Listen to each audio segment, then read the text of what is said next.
when you start making money, you ain't got time to be around losers, people that are just negative or people that are going the opposite way. I have no tolerance whether I'm in business with these people or doing with them or not. I can't even be around people that just don't give up.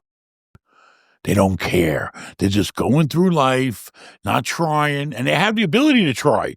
That's the part that really pisses me off.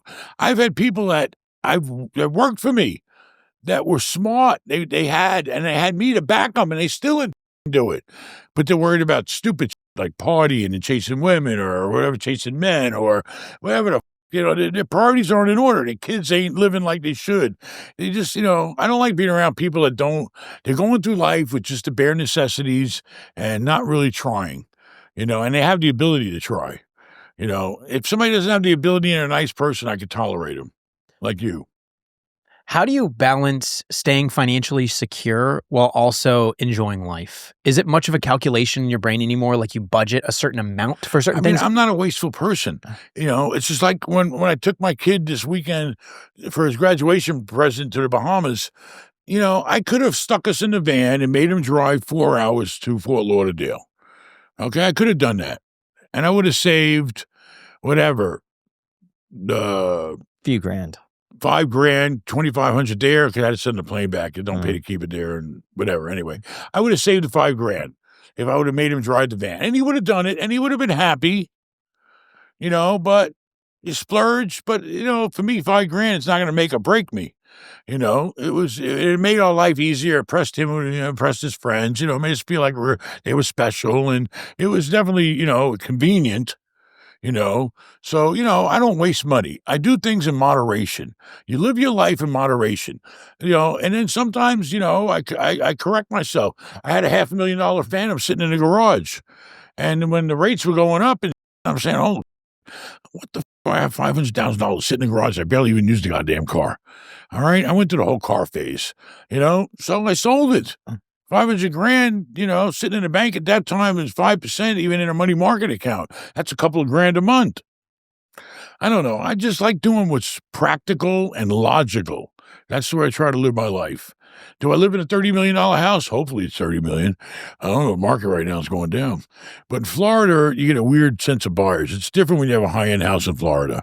There's always people with money who want to come to Florida because if you homestead it, they can't take it away from you. The bank can, the IRS can, but nobody else can. Is there ever a price tag for you that's just doesn't make any sense or just out of your league where you just wouldn't even consider it? Like what? Could just be any. Like a boat? Sure. I mean, yeah, I would not go out. Like, I want to buy another boat. I'm selling mine right now. You need to buy my boat. You know that. I know you need those losses. So if I buy it low enough. That's not that. You keep mixing personal with taxes. No, I think you could charter it temporarily, and then it's now an investment. Depreciate it and then sell it to me at a substantial loss. You have to do that when you buy it, I think. You have to already be in a business. We'll talk about that later. You could transfer it to a Montana LLC for the purposes of chartering. Listen, you guys can come up with all you do this and do that and do this. I don't do all that shit. You know why? Because I sleep at night knowing the IRS will never f*** with me. They got nothing to f*** with me on. So I don't cross the line or I don't even get close to the line when it has to do with taxes. I just play it clear cut. You know why? Because it's the tax system that made me who I was today. If it wasn't for the 1031, there is no possible way I would have grown to the level I've grown to. No way. The tax system that we have pushed me to never touch the money and roll it into the next deal and defer the tax. That forced me to grow. How much do you think you'd have if you couldn't utilize the 1031? I mean, I know right now, if I was to say I'm going to sell everything and just pay the tax bill, I probably owe about $50 million. It's fine. And I'm, it's definitely a possibility I consider sometimes, but I'm not going to do the whole 50. I'll 1031 some. I don't know. I may not sell. It's a combination of a lot of scenarios. You have to, when you're managing a portfolio and you're managing your wealth, it's a job. And you're constantly thinking about what's the right move to make. You got to do your homework. You got to sit down. You got to calculate. You got to calculate the tax ramifications on it. You got to calculate the appreciation, recapture depreciation, cash flow. There's a lot of things you have to consider before you decide to buy or sell a property. What do you say to the people who want to get rid of the 1031 exchange? They're absolutely out of their crazy mind, because the 1031 is what capitalism is all about. All right? It pushes you to grow. Okay? It's making you want to do more. Do you know, by 1031 and enforcing me, or not forcing me, but pushing me to buy more materials I'm buying, more jobs I'm creating, more everything. It's just growth. Okay? And that's how a person can grow on a personal level.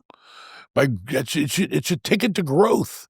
Without the banks and without the 1031, I would be a garbage man today. Do you think that capitalism has gone too far? That maybe some people are getting really, really, really wealthy and other people are just getting left behind?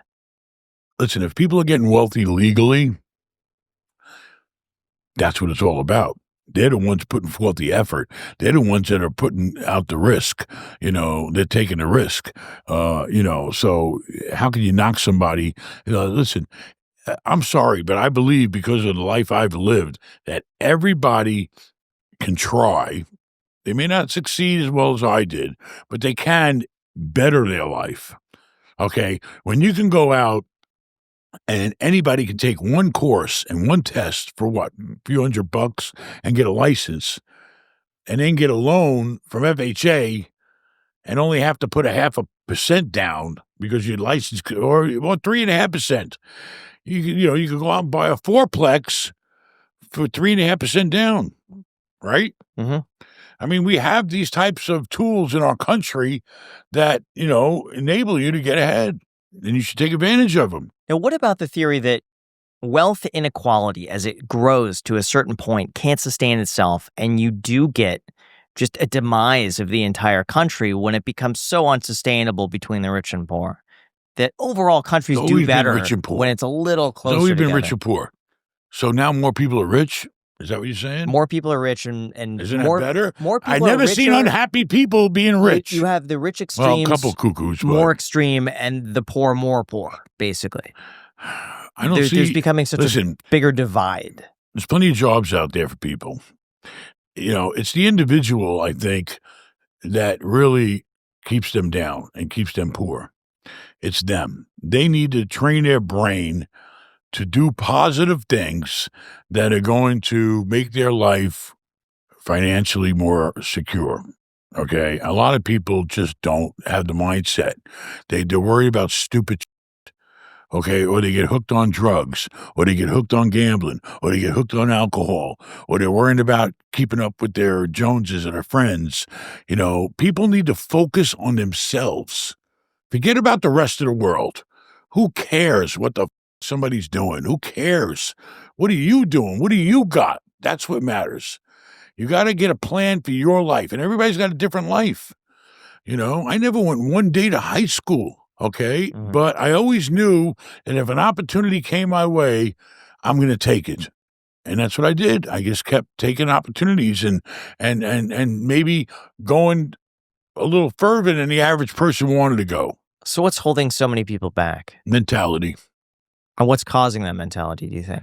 I mean, I don't know. I mean, could it be they're spending too much time worried about, Instagrams and all this online now? I don't know. But a lot of people online making money. So there's two stories, there's two sides to everything. It's the individual. It's their time management. What are you doing with your time? Did you accomplish anything positive today? Okay, let me tell you something. I'll get depressed and pissed at myself if a whole day goes by and I feel like I didn't do enough that I could have or should have, or, I didn't do enough. Okay, I need to prove to myself. I wake up in the morning, I'm thinking about, okay, I got this deal in contract. Is there anything I need to do on that deal? Do I need to call a broker? I need to call a lawyer. Do I need to find out what's going on? Do I need to get repairs done over here? What do I need to do?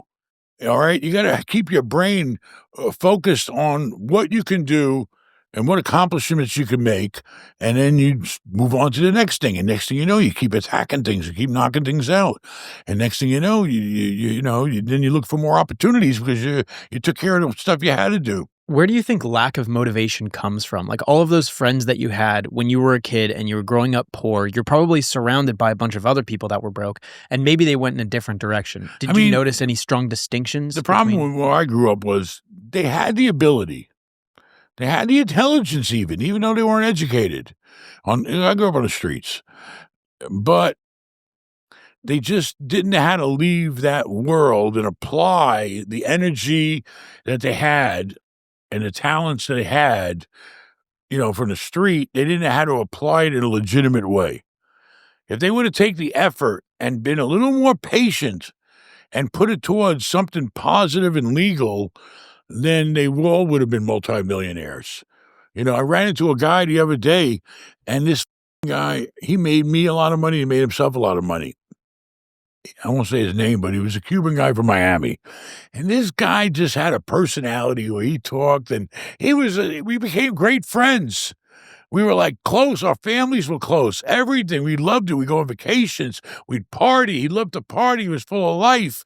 We had great times. And he was bringing buyers from Miami, and I was buying up the shit out of Orlando. And he was just finding buyers, doctors, these people, and selling deals. And he was getting me really good prices. And I was cutting them in with good commissions. And then I think I even let him come in as a partner once. And he was great about dealing with people and getting, but he liked to party. I said, why aren't you here? You should be running this building. Let's get these units turned over. Let's get the carpet guy in here. Let's get get on top of the rents we got to collect. What are you doing? Oh, he's having a good time in Miami, with the girls and the booze and the boats. And that's what he wanted to do. And, he always hustled and made a good life, enough for living, but he never made, the way he could have been. He could have been major.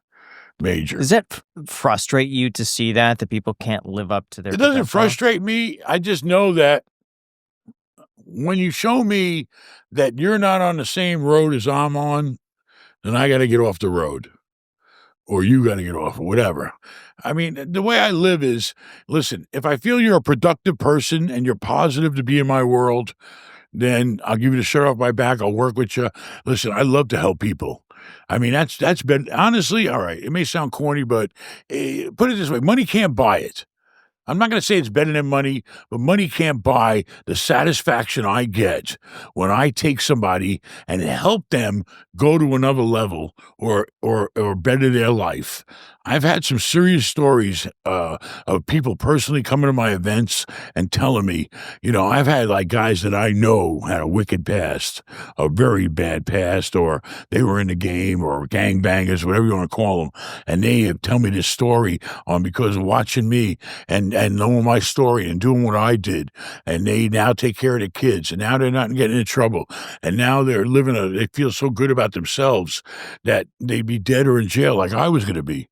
If I didn't leave New York, I would be dead right now, guaranteed, or rotting away in jail if I was lucky. I mean, it's a mentality. You got to want it. You got to want a good life. We're not here that long. Listen, who knows? 10 years from now, 20 years from now, I probably won't even be here. Okay? It's going to be over. So, make the most of it, and the people that you brought into this world while you're here. That's what you should do. And then maybe, my kids will remember me, my grandkids will remember me and say, hey, yeah, I'm living good because, my father did something when his was here. He made it happen. And then we make it, and then we're making it happen. And we all lived our life on this planet, in peace and happiness and, enjoyed it. Do you ever have concerns that maybe a few generations down, they just start wasting the money? I mean, they've said that about every generation. Yeah. They say it in the 60s, they said the 60s generation sucked. And they said the 70s sucked. But meanwhile, listen, you're either a loser or you're a winner. It's up to you. You can be whatever you want to be. You have the power. All right. You wake up in the morning. What the are you going to do? That's the question. Do you know what you're doing? Are you doing something smart? Are you doing something that's going to lead to a better life? Are you helping anybody? Are you making money? And it's up to you. But how do you ensure that you're great grandkids don't go and take that money and instead of going to college, they go and buy Listen, you can't. There's only so many things you control in life. All I'm saying is I'm doing the best I can to set them up for success.